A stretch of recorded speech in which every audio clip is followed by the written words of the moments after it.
I am Deepak Mathur, lecturer electronics government polytechnic college Jodhpur.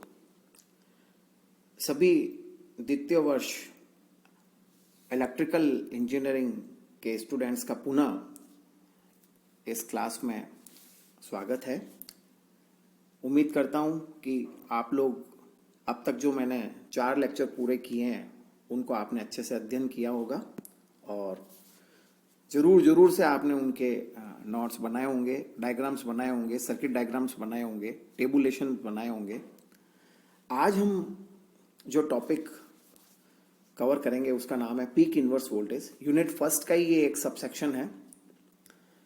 तो peak inverse voltage एक diode का क्या होता है उसके बारे में हम स्टडी करेंगे। एग्जाम में कई बार PIV लिखा हुआ आएगा या फिर पूरा ही जो है इसका वो पीक इनवर्स वोल्टेज लिखा हुआ आएगा। तो पीक इनवर्स वोल्टेज और पीक रिवर्स वोल्टेज भी इसको बोलते हैं। कई बार इसको PRV भी लिख देते हैं, तो आप कंफ्यूज ना हो।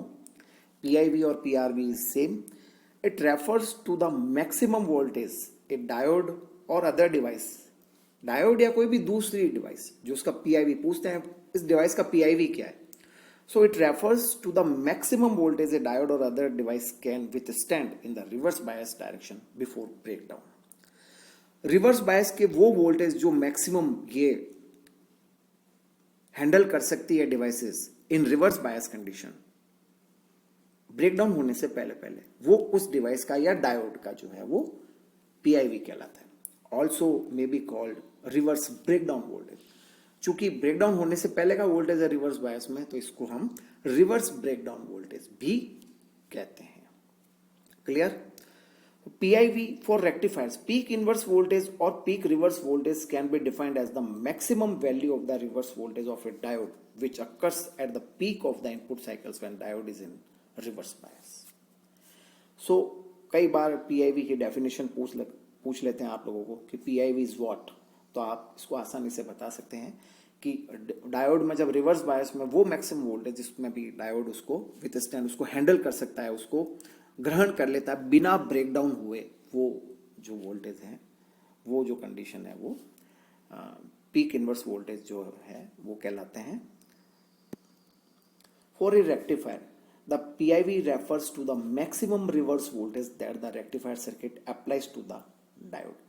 या हम दूसरे शब्दों में ये भी कह सकते हैं कि maximum reverse voltage that the rectifier circuit applies to the diode, जो कि हम डायोड के ऊपर अप्लाई कर सकते हैं। This means the whole secondary voltage of the transformer is applied reverse bias to the diode. वो मैक्सिमम रिवर्स वोल्टेज हम डायोड पे जो अप्लाई करें जिसमें कि डायोड जो है वो ब्रेकडाउन ना हो, वो उस रेक्टिफायर का जो है वो PIV कहलाता है। This means the whole secondary voltage of the transformer is applied reverse biased to the diode. So for a half wave rectifier, the PIV is equal to the secondary voltage of the transformer. यानी हम देख लें कि secondary voltage जो है transformer के, वो जो मैक्सिमम है वो सारे के सारे है वो PIV is equal to the secondary voltage of the transformer. The peak inverse voltage rating of the diode in bridge rectifier is half than that of the needed in a center tape full wave rectifier. PIV rating of the diode in bridge rectifier is half. PIV जो bridge rectifier की half than that of the needed in center tape full wave rectifier. PIV जो है उसकी half होती है। PIV rating of the diode in bridge rectifier is half than that of needed in center tape full wave rectifier. The diode used in bridge rectifier has capable of bearing high peak inverse voltage. तभी हमने देखा कि power diode जो है, the diode use in bridge rectifier और full wave rectifier circuit is capable of bearing high peak inverse voltage. वो high peak inverse voltage को ग्रहण करने के लिए उपयुक्त होते हैं। यहाँ आप देख सकते हैं, ये मैंने फिर आपको वो फुल वेव रेक्टिफायर के बारे में बताया है कि पॉजिटिव हाफ में डायोड D1 कंडक्ट होगा और नेगेटिव हाफ में डायोड D2 कंडक्ट होगा। सेंटर टेप ट्रांसफार्मर हमने सेकेंडरी वाइंडिंग में लगाया है, डायोड को कनेक्शंस किया है, जो लोड रेजिस्टेंस है उसके अक्रॉस जो वोल्टेज है वो वेवफॉर्म हम बिल्कुल स्पष्ट देख रहे हैं। As usually a PN junction और diode is used as a rectifier as shown in the figure above. That is it is used to convert AC to DC। बहुत बेसिक है जो हम अभी तक पढ़ते आ रहे हैं।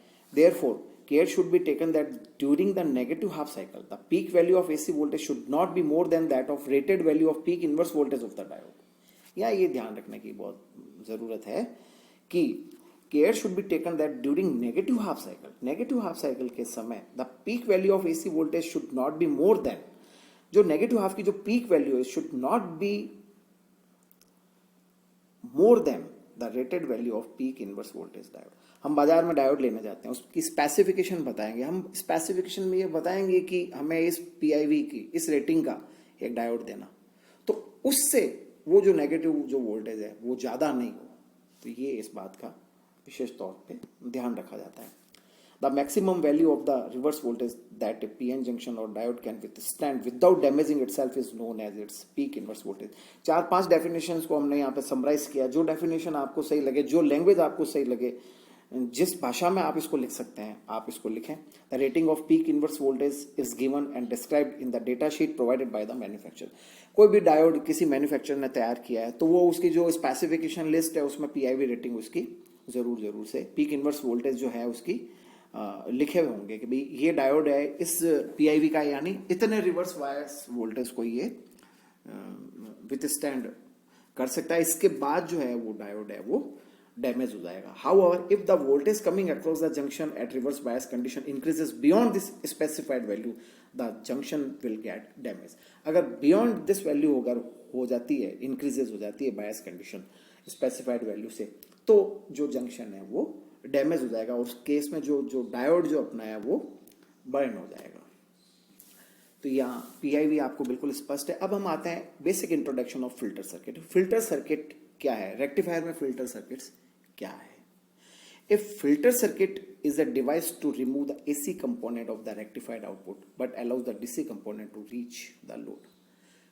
फिल्टर सर्किट जो है वो क्या करते हैं, रेक्टिफायर क्या करता है, एसी को डीसी में कन्वर्ट करता है। फिल्टर सर्किट क्या करता है, हम चाहते हैं कि आउटपुट में मुझे प्योर डीसी मिले, उसमें एसी मिले ही नहीं, तो फिल्टर सर्किट क्या करता है, रिमूव करता है एसी कंपोनेंट्स को। Filter circuit is in general a combination of inductor हो सकता है, कैपेसिटर हो सकता है, एलसी फिल्टर हो सकता है, इंडिविजुअल एल हो सकता है, इंडिविजुअल सी हो सकता है, दोनों के कॉम्बिनेशन से एलसी फिल्टर हो सकता है। A capacitor allows AC only and inductor allows DC only to pass. Basic property है कैपेसिटर की और इंडक्टर की। कैपेसिटर जो है it allows the AC only, जबकि इंडक्टर है वो allows the DC only. We need a circuit that smoothness the rectified output into a pure DC signal. हमको आउटपुट में प्योर डीसी सिग्नल चाहिए तो हम एक फिल्टर सर्किट को काम में लेंगे। यानी रेक्टिफायर के जो आउटपुट में अगर हम फिल्टर सर्किट लगा दें तो अभी तक जो डीसी मिल रही है उससे भी ज्यादा अच्छी प्योर डीसी हमें मिल जाएगी। ये बेसिक कॉन्सेप्ट है। A filter circuit is one which removes the AC component present in the rectified output and allows the DC component to reach the load, और लोड पे केवल हमारा DC कंपोनेंट ही जाए। तो इस तरह से हम फिल्टर सर्किट जो है उसका इंट्रोडक्शन हमने जस्ट लिया है कि इंट्रोडक्शन में फिल्टर सर्किट क्या होते हैं और इनको रेक्टिफायर में किस तरह से काम में लिया जाता है। Thank you.